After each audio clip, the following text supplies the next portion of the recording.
Hi, Andrew from Sachs, and welcome to video number 4 in our 8-video sequence on communication for engagement and morale. And in this video, we'll be talking about communicating with people that you can't be in the same room as.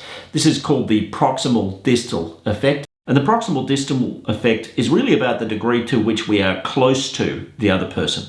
Proximal being I am close to them, distal means I'm far away from them. This diagram shows a ladder, if you like to put it that way, of proximal and distal communication.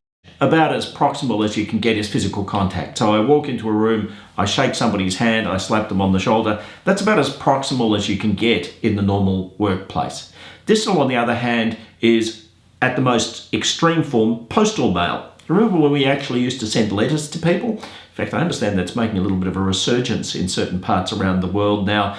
But the idea is that you sit down and you write a letter and you put it in an envelope and you send it off. That's very distal. It's distal within time because they don't get the message for several days, depending on your postal service, of course.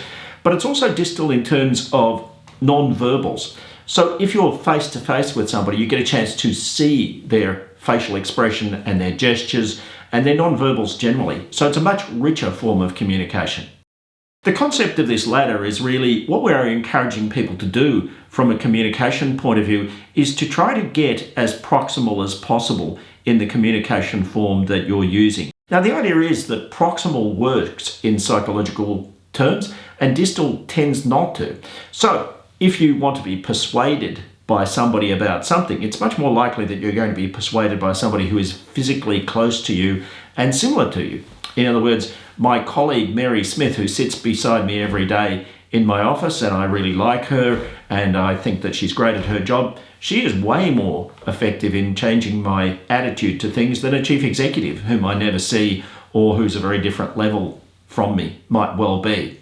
So we're encouraging you to try to get as proximal as possible, particularly if the issue is sensitive, if that it requires some form of persuasion, because proximal forms of communication work far better in this sense.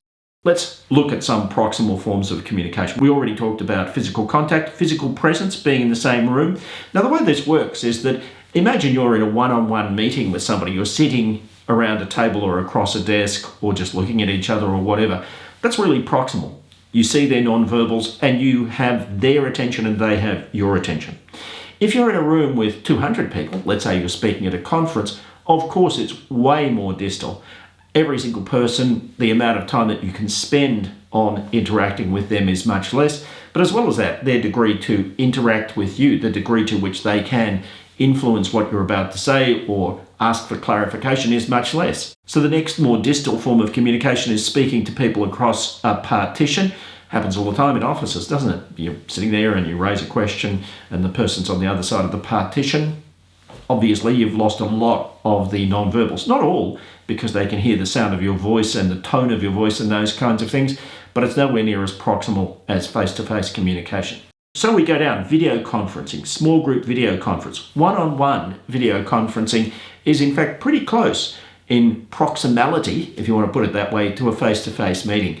But of course, if you've got 15 people in a meeting, they get reduced to little thumbnails, and it's much more difficult to have a proximal communication. Here's what the research tells us.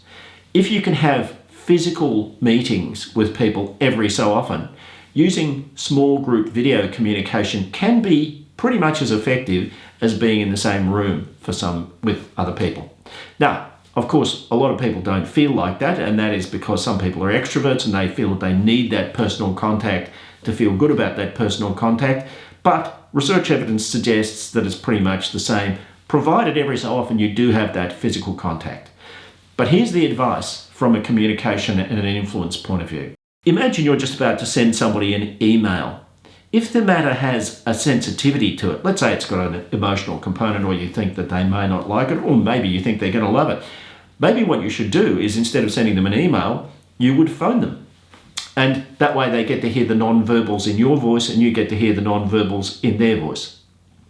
Or maybe you're thinking of emailing them and then you're thinking of, no, I'll phone them.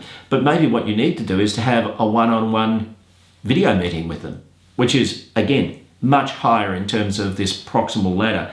And what you're really trying to do is you're trying to escalate the level of proximal in your communication and get away from the level of distal. Now, of course, you will send emails. If something's routine or it's just a simple matter that doesn't really have any sensitivity to it, you may well choose just to send that email. And what you may find every so often, and I think we've all experienced this, somebody misperceives what it is that you've written, or they take exception to a particular word, or they don't quite understand what you want, or they do something that they think you want and it turns out not to be what you want. All of that stuff is helped by the proximal effect. So have a one-on-one video meeting or a one-on-two video meeting, or maybe go and see them, and that will cause you to be far more persuasive.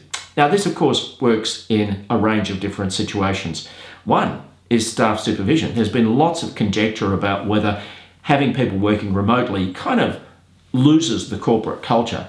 The answer is no, it doesn't, provided you're prepared to work at getting higher up the proximal ladder and avoiding being totally distal in your communication. So, thinking of phoning somebody? Well, actually have a video meeting with them. And yes, having physical contact with them, getting them in the office and actually eyeballing them and having a chance to get them together with colleagues every so often can help with that. So the proximal distal effect is something that's worth thinking about.